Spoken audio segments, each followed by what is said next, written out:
bersama-sama dengan Mas Ryan Filbert. Selamat pagi. Selamat malam Mas Ryan. Saking semangatnya Semangat pagi. pagi, betul. Udah mau menuju 2025. Semangat banget nih Ya, untuk memperkuat portofolio pastinya ya. Pengennya oke. cuan nih di tahun 2025. Tapi sebelum kita bahas ke tren investasi 2025, apakah Iya, akhir-akhir ini ataupun seminggu belakang Mas, kondisi pasar juga baik-baik aja nih menuju tahun 2025 atau seperti apa? Silakan update-nya iya. Mas Ryan. Baik, oke. Selamat malam kepada seluruh smart listener dimanapun Anda berada. Ada beberapa hal yang menarik di hari ini dan di selama 1 minggu terakhir lah ya, kita belum Mhm. nggak ketemu. Yang pertama saya melihat bahwa US dollar kembali menguat dan tentunya kalau US dollar menguat maka rupiah melemah. Hal ini mungkin kita bisa melihat karena ada menjelang pergantian tahun, lalu juga trennya kalau menjelang akhir tahun itu memang cukup banyak orang yang mungkin mungkin loh ya Mhm. melunasi hutangnya, Oke. melakukan rebalancing, misalnya dia investasi di luar negeri, ataupun juga ada kebutuhan orang dalam mendolarkan uangnya ya, karena dia mungkin mau ke luar negeri dan lain sebagainya, maka memang trennya memang cenderung mengalami pelemahan. Oke. Jadi pada hari ini kita juga mengalami pelemahan dan dalam minggu ini trennya Mhm. melemah. Lalu hal yang senada juga di sini kita bisa pergi ke kripto ya, di mana Bitcoin itu sekarang ketika kita bicara kemarin sempat tembus di sebentar saya tengok sedikit Mhm. Bitcoin per saat ini kita bicara itu di 106.000 US dollar dan bahkan Oke. sempat menguat sampai dengan 107.793. Artinya sudah lewat dari 100.000 US dollar 100.000 US dollar per satu BTC. Mhm. Dengan tren rupiah melemah dan BTC-nya naik, maka akan ada double profit nih buat orang Oke. yang membeli dari Bitcoin itu sendiri. Ya, dan kelihatannya mulai hari ini juga altcoin lah, boleh dibilang Mhm. koin-koin di luar Bitcoin itu juga ikut mulai mengalami kenaikan. Di mana kalau di catatan saya Bitcoin di 2,54%, Oke. Binance, BNB dan juga ETH mungkin tertinggal, tapi kalau kayak XRP itu naik 12% per kita ngobrol ini. Jadi teman-teman para smart listeners yang mungkin punya kripto mungkin lagi pengen mandi pakai air mineral galon kali. Kayak yang paling bermerek ya. Iya, betul. Nah, kalau kita Oke. melipir ke mungkin tambah sedikit Yes. bertolak belakang dari indeks harga saham gabungan pada Mhm. hari ini melemah cukup dalam 1,39. Dan pelemahan ini melanjutkan selama 1 minggu beruntun kita melemah. Jadi Oke.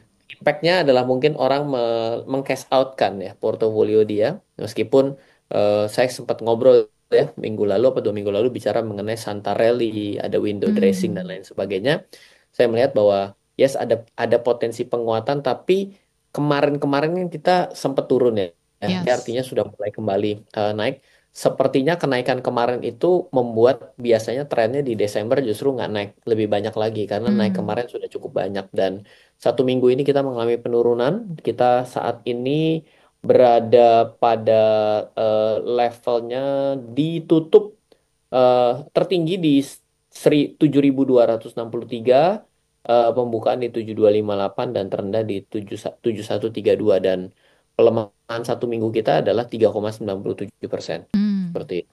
Oke, itu update-nya sedikit ya, Ya. dari, kondisi pasar small listed ataupun market di 1 minggu belakang. Dan pastinya ini juga akan mempengaruhi sebenarnya sedikit ya, terkait dengan tren investasi tahun 2025 apalagi melihat tadi kalau dari sisi cryptocurrency ini, ya ini adalah momen-momen, berharga gitu ya Mas ya, Ya. untuk para pemegang cryptocurrency. Tapi kalau kita bahas secara general untuk tren investasi 2025 apakah akan berbeda nih Mas, fluktuasinya ya dari tahun 2024 dan 2025? Silakan sedikit Mas sebelum kita break. Ya, jadi sebenarnya kalau kita melihat tahun 2025 di depan kita ya, Mhm. sebenarnya apa yang berbeda? Menurut saya yang namanya instrumen investasi itu gitu-gitu aja ya. Oke. Artinya kita tidak bicara ya kembali lagi-lagi lah ketemu saham, tapi Mhm. bedanya saham yang mana. Kalau emas ya nggak bisa pergi kemana-mana ya itu emas lah gitu ya. Lalu kita juga punya kayak aset kripto ya, Yes. cryptocurrency ya. atau currency itu sendiri atau properti, maka ya sebenarnya semuanya modelnya akan seperti itu. Tapi Hmm, ada hal yang menurut saya menjadi bumbu pemanisnya yang mungkin akan menjadi suatu hal yang menarik itu dengan adanya em, penggunaan ya, utilisasi terkait dengan AI, oke. kecerdasan buatan, teknologi-teknologi dengan konsep yang baru itu Mhm. akan sedikit banyak akan mempengaruhi cara kita berinvestasi Ya. gitu. Jadi mungkin dua ini kita nanti akan bahas. Lalu juga poin selanjutnya bicara mengenai teknologi itu membuat segala sesuatu menjadi lebih murah. Betul. Ya, menjadi kontradiksi adalah justru para emiten dan juga orang-orang yang ada dalam menciptakan sebuah teknologi, mereka menganggap bahwa teknologi itu menjadi sebuah alat yang mahal untuk memvaluasi perusahaannya. Jadi kan Oke. ini dua hal yang lucu ya, berbeda Yes. ya. Sudut pandang kita bicara mengenai harga, ya harusnya teknologi itu membuat sesuatu menjadi lebih murah. Tapi di satu sisi bagi company-nya itu menjadikan barang bukan saham gorengan ya, tapi Ya. bahan gorengan menjadi ini terlihat menjadi valuasinya jadi mahal. Ini yang menarik Mhm. kita juga bisa bahas. Oke, nanti kita akan bahas di sesi berikutnya. Sesi pertama terkait dengan AI dan juga mungkin teknologi, bahkan juga mungkin kecanggihan-kecanggihan lainnya yang kalau dipikir-pikir kan sebenarnya membuat sesuatu itu efisien dan lebih efektif gitu ya. Cuman ini bisa menjadi satu hal yang bisa dikatakan bikin sesuatu lebih mahal lagi. Nah, mungkin boleh dijelaskan dulu nih Mas terkait dengan hal yang satu ini. Silakan Mas Ryan. Ya, jadi kita harus lihat kita ini duduk dalam sudut pandang siapa gitu ya. Hmm, Jadi kalau pertama kita duduk dengan sudut pandang sebagai seorang konsumen, maka sebenarnya kita harus tahu bahwa teknologi itu membuat sesuatu menjadi lebih murah harusnya. yes. Karena contoh ya, kita tahu lah ada namanya revolusi industri ya. Kan Mhm. ada 1.0, 2.0, 3.0, 3.5, lalu sampai 4 ya kan. Bahkan katanya udah nyampe 5 gitu ya. Makanya apa kita lihat apa sih sebenarnya? Di situ kan contoh dengan kita bicara yang namanya Internet of Things atau IoT. Mhm. Kalau kita bicaranya IoT, kita mungkin misal ya, kita di rumah ya, Oke. sudah menyambungkan AC kita internet sehingga Mhm. bisa dikendalikan dari jauh. Ya. Maka ketika kita sudah nyampe di luar dan ternyata kita lupa apakah AC kita sudah mati atau belum, yang terjadi itu apa? Kita bisa buka Yes. aplikasinya dengan menggunakan bantuan internet, kita lihat, sudah mati, oh berarti oke, tanpa Mhm. perlu pulang. Betul. Bener dong. Ya. Membuat jadi lebih murah dan lebih cepat untuk kita bisa mengetahui sesuatu. Mhm. Sekarang kalau kita bicara mengenai pengumuman apapun yang ada di dunia, itu sekian detik sudah ada di sosial media. Betul. Berarti semuanya menjadi lebih cepat dan ketika bicara cepat maka akan lebih murah. Mhm. Oke, jadi ketika kita ada dalam sudut pandang konsumen, maka ketika kita melihat apapun yang ada di depan kita, teknologi itu membuat kita lebih mudah dan lebih murah harusnya. Nah, tapi bagi penyedianya, bagi vendornya, maka kan ketika dia mendapatkan sebuah teknologi, maka sebenarnya jangan pernah lupa yang namanya teknologi itu adalah inovasi. Mhm. Jadi ketika kita melihat sebuah teknologi, ini sebenarnya inovasi atau bukan inovasi lagi, tapi barang basi nih. Yes. Jadi ketika kita melihat sebuah perusahaan, dia bilang ada dalam sudut pandang teknologi, ya kembali lagi pertanyaannya, dia memberikan servis apa ke dunia ataupun ke dalam negaranya, membuat dia itu bisa begitu oke dan akhirnya bisa diinvestasikan dalam harga yang mahal. Mhm. Ini kita tiba-tiba berubah nih menjadi sudut pandangnya ya, karena kita bicara smart market insight kan berarti kita harus menjadi seorang investor lah katakanlah. Betul, betul. Seorang investor itu kita jangan sampai tertipu bahwa ternyata teknologinya gitu-gitu aja tapi kok mahal banget. Mhm. Kenapa? Karena banyak juga loh perusahaan yang emiten yang ada di bursa pada saat ini sebenarnya mereka mengatakan perusahaan teknologi tapi sebenarnya mereka minim inovasi. Mmm.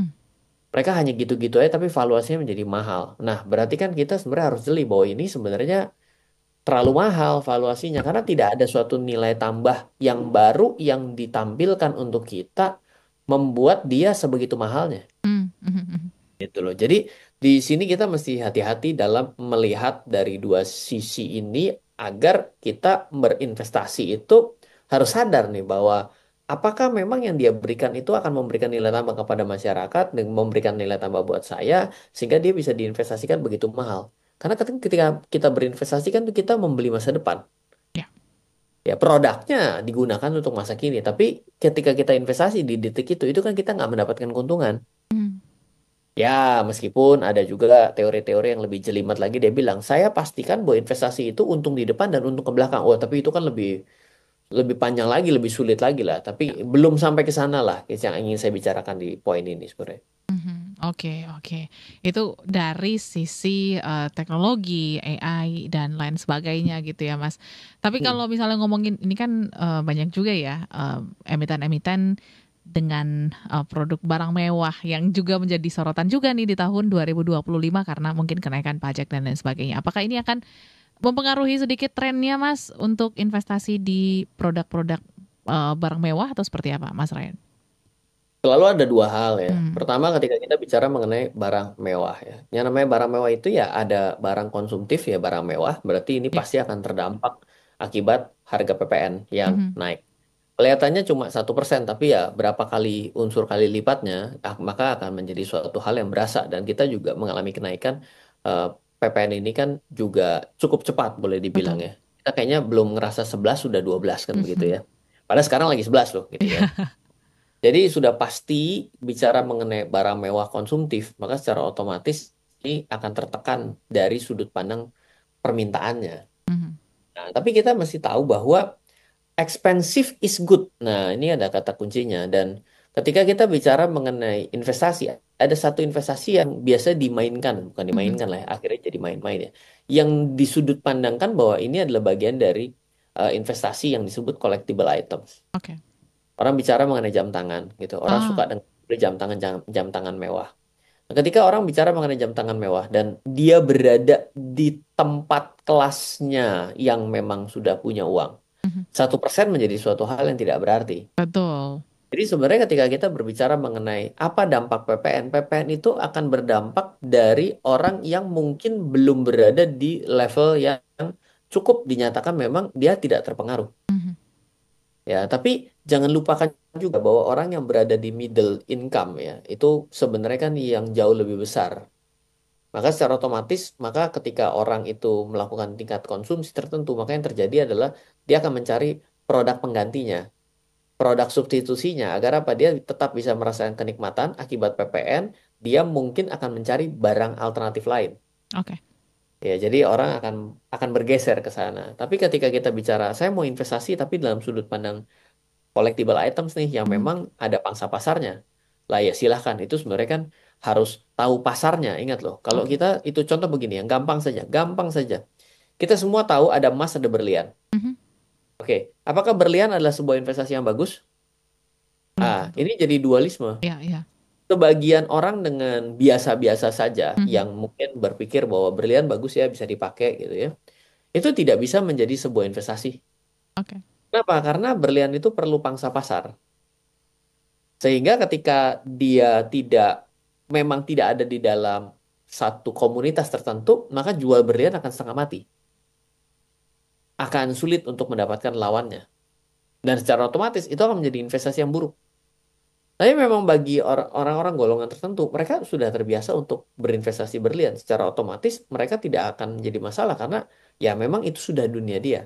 Jadi ini bukan investasi yang boleh dibilang adalah barrier entry-nya itu sulit ya untuk masuk ke dalam pangsa ini. Karena apa? Mhm, Karena ya itu adalah community base yang memang nggak bisa disebut harganya terang benderang sama kayak saya investasi misalnya emas gitu ya. Saya beli oke. emas gitu. Mhm, Itu sudah tahu kalau logam LM Antam ya kan untuk yang cetakan 100 gram kalau tidur berdiri tergeletak kan gitu tuh kalau yang namanya yes. emas kan gitu. Lah itu harganya berapa? Itu sudah jelas. Sama jelas. Beda-beda tipis lah, Mhm, Betty lah ya. Tapi ya. tidak bisa tahu. Tapi kalau kita bicara seperti diamond, nah itu nggak bisa seperti itu. Ini satu contoh aja. Oke. Pangsa pasarnya ada, akan tetap punya spending power, invest power, buying power yang cukup. Ya, ini tidak terpengaruh dengan yang bicara mengenai PPN. Tapi di satu sisi, PPN itu akan menggerus orang-orang yang memang quote-unquote nggak terlalu kaya lah. Jadi dia Mhm, sini, dia memang golongan yang akan terdampak pertama kali berbicara mengenai inflasi. oke oke. Ini menjadi catatan juga ya untuk kita small listeners untuk memilih emiten-emiten juga dalam, proses kenaikan PPN 12% di tahun depan. Dan juga Mas Ryan mungkin yang juga cukup menarik kalau kita lihat di tahun 2025 kayaknya gejolak-gejolak geopolitik dari luar ini juga kayaknya belum cukup selesai ya. Kalau kita lihat sekarang titik Ya. terangnya juga belum ada. Nah, apakah juga ini akan berimpact gitu ya kepada tren investasi di tahun 2025? Mungkin sedikit Mas sebelum kita break. Iya, kata Hmm, kuncinya adalah sesuatu ketidakstabilan geopolitik itu yang paling akan disambut itu bicara mengenai sektor energi sebenarnya. energi, oke.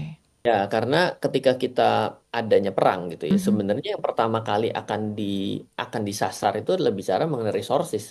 Resources itu yang akan diambil itu yang akan terpengaruh itu pasti akan sektor energi.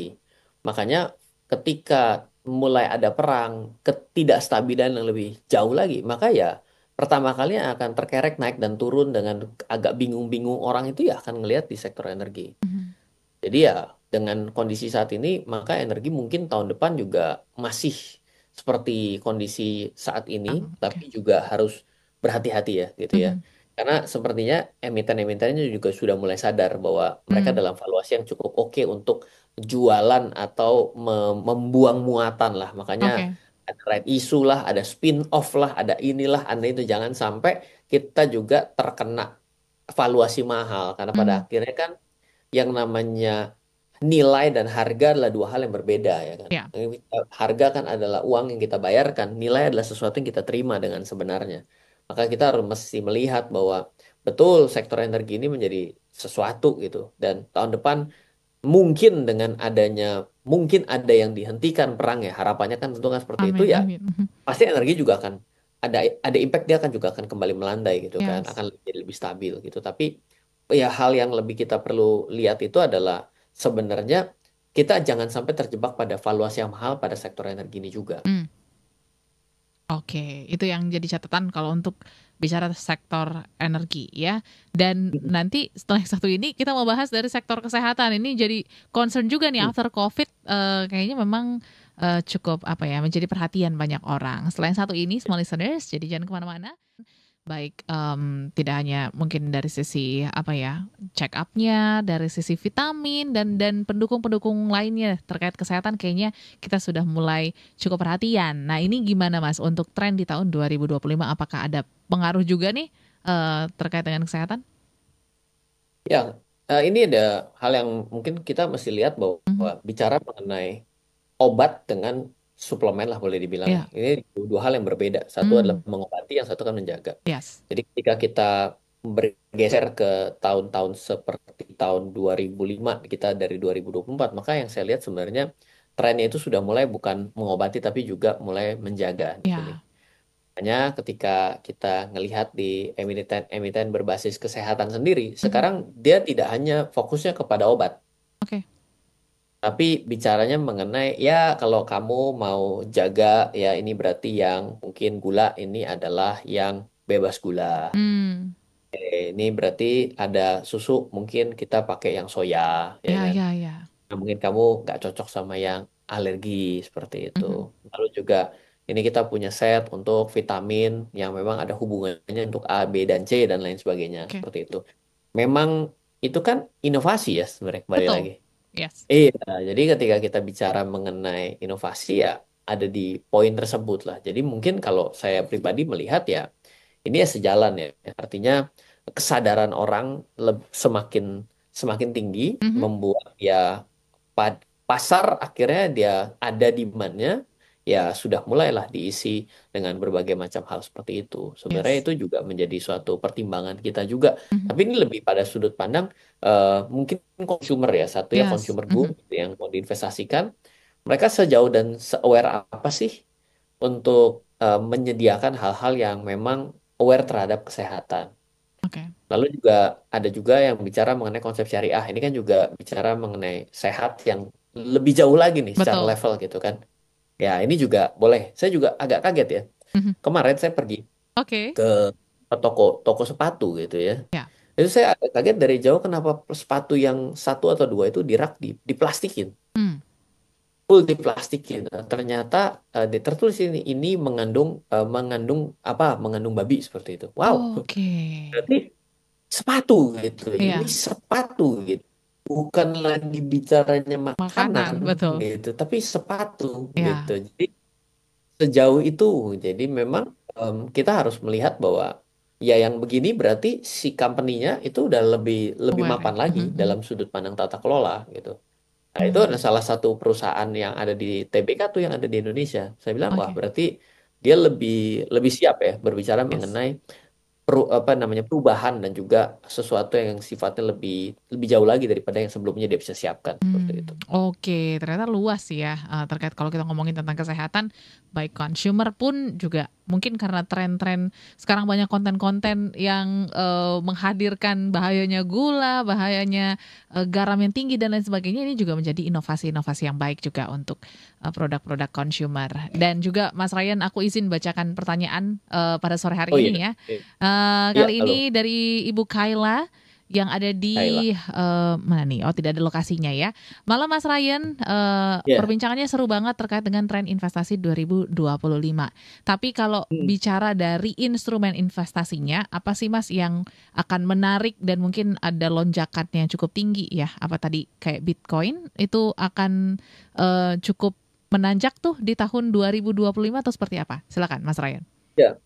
Em, Sekali lagi ini tidak bisa disebut rekomendasi, Mhm, tapi saya lihat begini, percepatan dalam industri keuangan itu akan mulai disadari atau tidak, diakui atau tidak, suka atau tidak, maka sebenarnya sudah mulai ada pesaingnya gitu ya, oke. yaitu ya segala sesuatu yang berjalan decentralized, yaitu ya dunia kripto di dipimpin oleh si Bitcoin itu sendiri karena ya Bitcoin store of value daripada nilai jumlahnya itu 21 juta Bitcoin. Mhm, Dan berarti ya semuanya ada di bawahnya itu ya adalah anak-anak turunannya lah dari Bitcoin. Nah, jadi kelihatannya di sini banyak orang yang mulai mengadopsi di sini.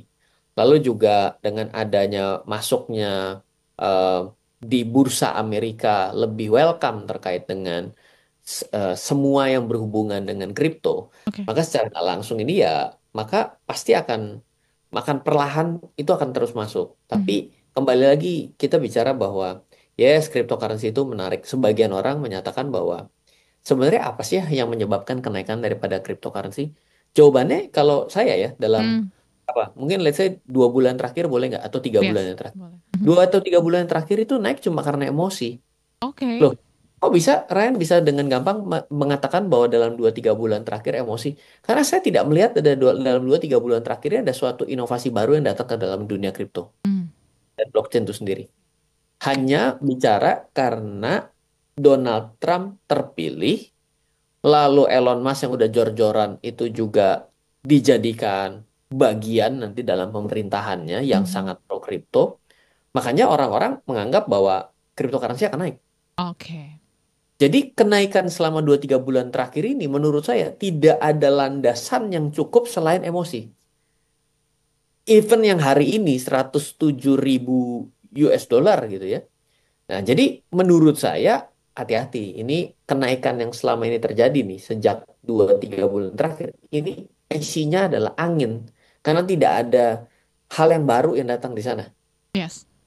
Gitu. Cuma karena Donald Trump besok oke naik, ya oke dia sudah bilang akan begini begini begini. Tapi nggak ada. Kalau sebelumnya ada, sebelum daripada itu tuh, masa-masa kemarin pada jatuh tuh Mhm, itu ada inovasi di situ yang masuk, membuat blockchain dan kripto jauh lebih transparan. Exchange-exchange besar mulai menerapkan konsep yang disebut dengan Merkle Tree Method ya, karena itu di apa dikumandangkan oleh Vitalik dan Binance langsung ikut mengadopsi hal tersebut. Lalu ada metode untuk KYC lah boleh dibilang namanya lah ZKP. Dan berbagai macam inovasi-inovasi. Tapi dalam 3 bulan terakhir, saya merasa bahwa ini terlalu overvaluation. mmm, Meskipun bagi orang lain, nilai 1 dolar pun Bitcoin nggak ada valuasinya gitu. Tapi oke. saya melihat dengan sudut pandang, oke, kenaikan harus ada sesuatu hal yang baru, bukan hanya katanya dia akan mendukung kripto. Buat saya itu bukan bukan valuasi gitu. Jadi kalau dibilang apakah kripto dan Bitcoin ini akan menjadi sesuatu, menurut saya iya. Mmm, Tapi kalau apakah detik ini saya bisa pencet, saya nggak ngelihat ini menjadi sesuatu yang tepat. Tidak bijak lah ya. Lalu kapankah waktu yang tepat untuk saya membeli? Menurut saya ketika ada inovasi baru masuk. mhm, Lah masalahnya adalah ya mana sadar akan ada inovasi di dalamnya, orang juga terlalu kompleks. Kripto dan blockchain itu adalah sesuatu yang menurut saya inovasinya itu terlalu kompleks yang kita gak mudah ya untuk bisa memahami tersebut gitu, karena ada unsur ekonominya, Oke. ada unsur teknologinya, dia bisa melipir menjadi sebuah sebuah hal baru yang mungkin gabungan dari banyak industri gitu. Jadi ini menurut saya bagus sih ya. Mhm. Jadi keuangan normal dan juga teknologi yang sudah ada sebelumnya itu tiba-tiba mendapatkan pesaing. Ya, seperti itu kira-kira. Oke, terima kasih untuk Ibu Kaila yang sudah bertanya terkait dengan cryptocurrency ya. Ini satu lagi Mas sebelum break pada malam hari ini. Kali Mm-mm. ini dari Bapak Anton ya, Anton Anton, Sudibyo yang ada di Anton. Banjarmasin. Malam Wih, Mas jauh. Ryan, ya jauh banget ya pendengar kita. Salam kenal Mas. Saya baru pertama kali dengar Smart Market Insight Wow. katanya gitu ya. Yes. Cuman bahasannya menarik karena saya sudah investasi sekitar 15 tahun dan Lebih portofolio. senior. Hah? Lebih senior dari saya. Lebih senior ya. Oke. Dan juga pengen naikin improvement lah dari portofolio. Kira-kira selain saham, hal-hal lain yang bisa saya investasikan yang menarik di tahun 2025 itu apa Mas Ryan? Mohon sarannya. Iya. Oke, jadi yang namanya penyebaran instrumen investasi itu sebenarnya gitu-gitu aja ya. Jadi kalau Hmm, kita bicara dari yang step paling awal, kita bicara mengenai pasar modal. oke. Pasar modal cuma dibagi menjadi dua, yaitu saham dan juga surat utang. Surat utang masuk ke dalam instrumen yang jauh lebih aman dibandingkan saham itu sendiri. Ya. Saham itu ada turunannya, maka kita bicara mengenai reksadana, kita Mhm. bisa bicara mengenai indeks, kita bisa bicara mengenai options ya mungkin, atau mau pakai futures itu ada di sana. Oke. Kalau yang the real daripada mau investasi, maka ya kembali lagi ke saham atau ya pengelolaan kumpulan namanya lah reksadana itu sendiri. Nah, kalau misalnya kita mau lebih maju lagi, maka ya mungkin ada currency di situ, orang bicara dengan trading forex dan lain sebagainya bisa juga, tapi itu lebih banyak peruntukannya bukan investasi tapi untuk trading. Oke. Kalau kita bicara mengenai yang baru di situ ada datang ya cryptocurrency. Tapi cryptocurrency dalam sudut pandang investasi ya makanya hanya membeli koinnya saja, Hmm, ya kan? Itu mungkin bisa. Nah, ya. tapi kalau eh, Pak, saya ngerasa bahwa ini bukan suatu investasi yang bagus, ya betul juga, karena investasi yang baik itu adalah yang kita bisa mengerti dan bisa kita pahami dan masuk logika kita. Mhm. Kalau tidak bisa kita mengerti, tidak bisa kita pahami dan tidak masuk logika, dan kita tetap beli, ya itu namanya spekulasi. Betul. Nah, bergeser lagi ya sesuatu, semua yang ada dalam instrumen fixed income, mulai obligasi retail, ya ada sukuk tabungan, ada saving bond retail, ada sukuk itu sendiri, di bawahnya ada deposito, deposito bank nasional, di bawahnya lagi lebih resiko ada deposito bank BPR, turunannya lagi kita bicara mengenai koperasi, kita bisa di situ ada staking crypto pun ada di situ karena dia part of fixed return, Hmm, lebih aman karena memberikan fixed return. Lalu yang terakhir adalah property, business acquisition, lalu adalah hedging. Hedging itu kalau nggak emas ya, valuta asing, oke. beli dolar gitu. Jadi ya sebenarnya penyebaran yang namanya instrumen investasi ya gitu, nggak ada lagi yang lain. Hmm, Ada barunya ya karena kripto sendiri itu jadi baru semuanya tuh tiba-tiba bisa menjelma kemana-mana. Ada kripto yang berbasis daripada reksadana, ada ETF-nya. Oh jadi, tapi balik lagi ya gitu-gitu juga gitu. yes. Dibungkus eksklusif, dipecah menjadi fractional, ya udah selesai bolak-balik aja. Hmm, Yang mana tuh oke. yang dari tadi dari Pak Anton, yang mana tuh dari yang saya sebutin yang Bapak belum punya? Ya udah silakan dieksplor Pak. Mungkin. Oke, mungkin boleh dicat lagi ya Pak Anton ya. Kita akan break dulu. Setelah yang satu ini kita juga akan bahas sebenarnya. Hmm, Kalau saya sih tertarik dengan investasi properti Mas Ryan karena kan ini I juga see. sejalan dengan Prabowo ya katanya mau bikin kebijakan di perumahan gitu ya, ada 3 juta katanya ya. Nah ini Ya, gimana Mas untuk ngelihat hal ini apakah ini juga cukup seksi di sektor properti atau gimana? Silakan Mas Ryan insight-nya. ya. Jadi trennya itu kan kita lihat bahwa suku bunga ini kelihatannya trennya akan turun. Mhm. Ya, kalau tren suku bunga turun, maka secara otomatis orang sebenarnya di apa ya, dipanggil ya kan untuk Oke. berhutang ya kan. Ah. Properti ini kan sebagai salah satu yang biasa memang digunakan hutang untuk bisa membelinya ya. Meskipun bukan artinya saya mendukung orang itu berhutang ya, tapi Mhm. tetap saja banyak orang melakukan itu gitu. Nah, berbicara mengenai investasi properti sebenarnya adalah suatu investasi yang lebih mudah karena sudah terbiasa orang mendengar ini dan mekanismenya cenderung sederhana dan quote unquote aman lah boleh dibilang ya. Jadi pentingnya adalah berbicara bahwa kata kunci dasar yang saya selalu ceritakan berbicara mengenai investasi properti adalah tidak semua tidak semua membeli properti adalah investasi. Mm, mhm. Nah, jadi kita jangan sampai terjebak statement bahwa apapun yang kita beli yang bentuknya adalah properti, ya itu adalah investasi. Oke. Ya, rumah tinggal bukan. Nah, even kita beli tidak untuk kita tinggali tapi kita mau karyakan, juga hati-hati, itu belum tentu menjadi suatu investasi yang menguntungkan. Oke. Nah, gimana cara kita memastikan investasi itu menguntungkan? Maka yang namanya aset itu biasanya akan punya dua nilai tambah di dalamnya. Tidur harganya naik, Mhm. tidur uangnya datang. Ya. Kalau tidur harganya naik, itu contohnya adalah properti kita bertahun-tahun simpan, lama-lama harganya naik. Emas bertahun-tahun simpan, harganya naik. Ya. Nah, kalau kita bicara mengenai tidur uangnya datang, maka ya sama kita tabung uang di bank. Oke. Deposito berarti kita taruh tapi kita dapat bunganya. Nah, properti juga sebenarnya kan sama. Kalau kita sewakan, maka kita otomatis akan mendapatkan uang. Nah, Betul. propertinya itu yang namanya investasi pada properti itu harusnya adalah properti yang produktif. Artinya adalah harus bisa mengcover dua hal itu. Di tidur harganya bisa naik dan tidur uangnya datang. Nah, bagaimana syaratnya agar tidur harganya bisa naik? Karena banyak juga yang tidur nggak naik-naik Oke. harganya. Mhm. Dan yang kedua, mau disewain setengah mati. Ya. Otomatis tidak bisa tidur uangnya datang. Ataupun tidur uangnya datang tapi lebih kecil daripada biaya kerusakan yang dipakai sama orang. Yes. Iya dong kalau orang sewain tiba-tiba dia keluar dan ternyata uang biaya perbaikan sewanya lebih besar daripada dia sewa kan berarti kita yang rugi. Betul. Makanya kita mesti pintar berbicara mengenai valuasi. Nah, contoh sederhana, saya Mhm. mencoba kisaran gitu ya. Kalau kita bicara mengenai tempat, sifatnya tempat tinggal dan sifatnya lah landed house ya. Mhm. Dan bukan villa loh ya, ini adalah Iya, iya. rumah ibaratnya. Maka biasanya on average itu lah 3-5% disewakan 1 tahun. Jadi boleh dibilang kita mesti melihat harga jualnya itu harusnya adalah 20 kali dari nilai sewa.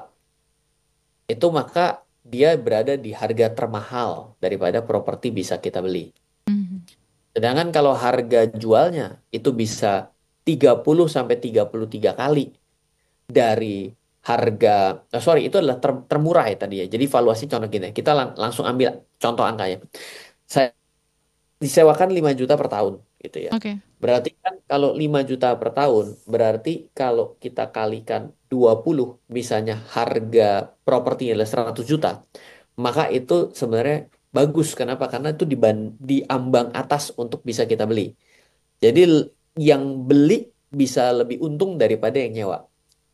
Oke. Tapi kalau ternyata kita dapat misalnya sebuah properti itu harga jualnya katakanlah adalah 400 juta. Disewakannya itu cuma 2 juta per tahun.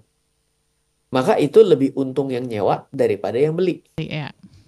Kenapa? Karena mencapai 20 kali lipat Mhm. daripada harga sewanya dan dibandingkan harga beli. Itu jadi kan berbeda ya. Yang satu Mhm. 5 juta 100 juta, yang ini adalah 2 juta 400 juta.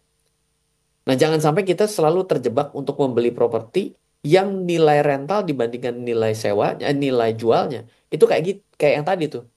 Bahkan Mhm. ada juga yang satu juta disewakan dari harganya mungkin dikalikan 100 kali gitu, 100 Oke. juta.